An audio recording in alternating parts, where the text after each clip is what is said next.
शिवरात्रि तो हर महीने आती है, लेकिन महाशिवरात्रि साल भर में एक बार मनाई जाती है। फागुन मास की कृष्ण पक्ष की चतुर्थी को महाशिवरात्रि का त्योहार मनाया जाता है।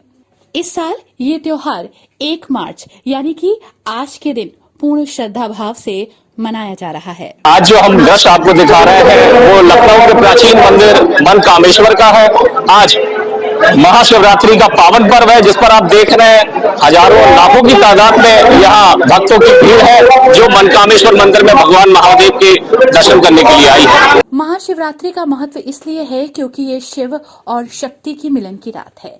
आध्यात्मिक रूप से इसे प्रकृति और पुरुष के मिलन की रात के रूप में बताया जाता है। शिव भक्त इस दिन व्रत रखकर अपने आराध्य का आशीर्वाद प्राप्त करते हैं। मंदिरों में जलाभिषेक का कार्यक्रम दिन भर चलता है। लेकिन क्या आपको पता है कि महाशिवरात्रि क्यों मनाई जाती है? इसके पीछे क्या घटना है? पौराणिक कथाओं के अनुसार महाशिवरात्रि के दिन शिव जी पहली बार प्रकट हुए थे। शिव का प्राकट्य ज्योतिर्लिंग यानी कि अग्नि के शिवलिंग के रूप में था। ऐसा शिवलिंग जिसका ना तो कोई आदि था और ना ही अंत। बताया जाता है कि शिवलिंग का पता लगाने के लिए ब्रह्मा जी हंस के रूप में शिवलिंग के सबसे ऊपरी भाग को देखने की कोशिश कर रहे थे, लेकिन वो सफल नहीं हो पाए। वो शिवलिंग के सबसे ऊपरी भाग तक पहुंच ही नहीं पाए। दूसरी ओर भगवान विष्णु की वराह का रूप लेकर शिवलिंग के आधार ढूंढ रहे थे, लेकिन उन्हें भी आधार नहीं मिला। एक और कथा ये भी है कि महाशिवरात्रि के दिन ही शिवलिंग विभिन्न 64 जगहों पर प्रकट हुए। उनमें से हमें केवल 12 जगहों का पता है। इनमें हमें 12 ज्योतिर्लिंग के नाम जानते हैं। महाशिवरात्रि के दिन उज्जैन के महाकालेश्वर मंदिर में लोग दीप स्तंभ लगाते हैं। दीप स्तंभ इसलिए लगाते हैं ताकि लोग शिवजी के अग्नि वाले अनंत लिंग का अनुभव कर सके। महाशिवरात्रि की पूरी रात शिव भक्त अपने आराध्य जागरण करते हैं। शिव भक्त इस दिन शिवजी की शादी का उत्सव भी मनाते हैं। मान्यता है कि महाशिवरात्रि को शिवजी के साथ शक्ति की शादी हुई थी। इसी दिन शिवजी ने वैराग्य जीवन छोड़कर गृहस्थ जीवन में प्रवेश किया था।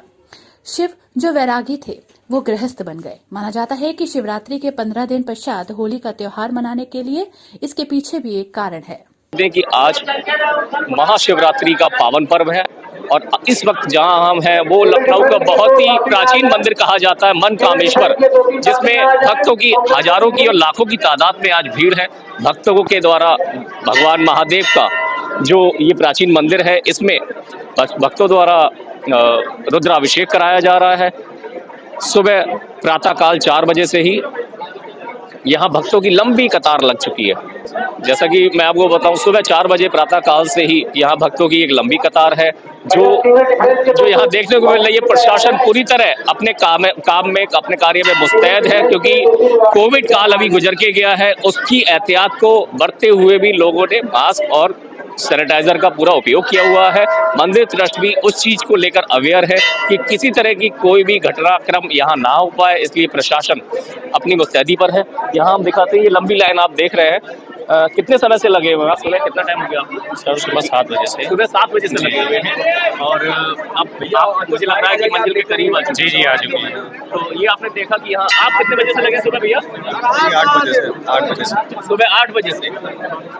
जैसे कि देखने में आ रहा है कि लोग यहाँ सुबह प्रातःकाल 7 बजे से लगे हुए हैं और इस वक्त लगभग 12 बजे से ऊपर का समय हो चुका है। एक लंबे समय अंतराल के बाद भक्तों को अब बाबा भोलेनाथ के दर्शन प्राप्त हो रहे हैं। पूरे शिव भक्तों के लिए तो एक वर्ष का एक ऐसा दिन होता है जिस दिन वो बहुत ही हर्षोल्लास से इस व्रत को, उपासना को या त्योहार को मनाते हैं। भारत में ही नहीं, पूरे विश्व में चूंकि शिवरात्रि प्रसिद्ध है। प्रचलन इस त्योहार के बारे में ये मानते हैं कि ये भगवान शिव और पार्वती के विवाह का दिन है। परंतु अगर आप आध्यात्मिकता के ऊपर जाएंगे और उसमें देखेंगे तो ये सृष्टि का प्रथम दिन है। इस दिन से सृष्टि का प्रारंभ हुआ था, शिवरात्रि वाले दिन, और इसीलिए इसको प्रलय की रात्रि मानते हैं, जो बीती हुई रात्रि होती है। भगवान का साकार रूप में जो शिवलिंग के रूप में प्रागट्य है वो आज के दिन का मानते हैं, इसलिए इसकी महत्वता अधिक है। आज के दिन का कुछ भी किसी प्रकार का अगर आप पूजन करते हैं, व्रत करते हैं, अगर 1 लोटा जल ही चढ़ाते हैं तो वो बहुत ही पुण्यदायक होता है। उसको अक्षीण पुण्य की प्राप्ति भी होती है और वर्ष भर तक आपका बहुत ही समुचित रहता है। स्वास्थ्य के प्रति में भी और सामाजिकता की तबियत टोटल अच्छा रहता है। इससे शिव भक्त परेशान होते हैं भगवान शिव के लिए।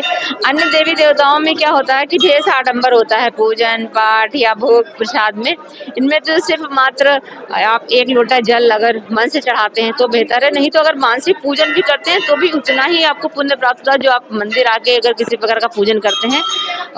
उतना अगर आप घर में जाके किसी प्रकार का जाप कर ले, नहीं आ पा रहे हैं किसी ऑफिस से या घर में किसी भी ऐसी प्रतिष्ठान है, तो 2 मिनट मौन रख के अगर उनका मानसिक जाप करते हैं और आप ये मानते हैं कि हम उनको जल चढ़ा दिए या ऐसे, तो भी उतना ही आपको पुण्य प्राप्त होगा। आज काल में ऐसा पूछने पर पता लगा कि जामवंत जी यहाँ पर तपस्या किए और शिवलिंग की स्थापना किया।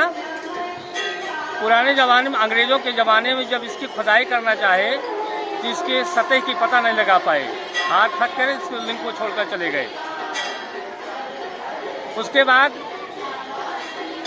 एक मंझारी नाम की विधवा थी, उसने इस मंदिर का निर्माण किया और गोवर्धन नाम का बनिया था जो नमक का व्यापार करता था। आते जाते उसको यहाँ दिक्कत होती थी, दर्शन तो करता लेकिन पानी वगैरह की दिक्कत होती थी, तो उसने भगवान भोलेनाथ से निवेदन किया कि हे भोलेनाथ, मेरे व्यापार में जब लाभ होगा तो मैं यहाँ कुआं बनवाऊँगा। उसका व्यापार दिन दूना रात चौगुना हो गया, उसने उस कुएँ का निर्माण किया। यहाँ पे सभी लोग आते हैं, वैसे सब बहुत माना जाना मंदिर है और यानी सावन के मैं सोमवार व्रत भी रहती हूँ। आज मेरा पेपर भी है, इसलिए मैं दुआ करती हूँ मेरा पेपर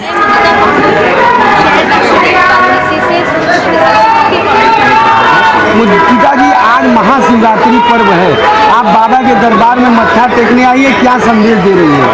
जी, बाबा के दरबार में संदेश कुछ भी देने नहीं आई, बस बाबा का आशीर्वाद लेने आई हूँ। काशी विश्वविद्यालय बाबा की इच्छा और बाबा की आज्ञा के कुछ भी कार्य नहीं होता है, तो सिर्फ मुझे बाबा का आशीर्वाद लेना है और क्षेत्र के लोगों को ये कहना है कि सबके ऊपर, पूरे क्षेत्र के ऊपर बाबा की कृपा रहे और हमारे क्षेत्र में। आप दक्षिणी की प्रत्याशी भी हैं और आप बाबा के दरबार में आई हैं, किस तरह का आप आशीर्वाद लेने आई हैं आज शिव महाशिवरात्रि के दिन? विजय होने का आशीर्वाद लेने आई हूँ। आप कांग्रेस की महासचिव प्रियंका जी ने जो नारा दिया है, लड़की हूँ लड़ सकती हूँ, उसका कितना सपोर्ट आपको क्षेत्र में महिलाओं से मिल रहा है? सामने देखिए।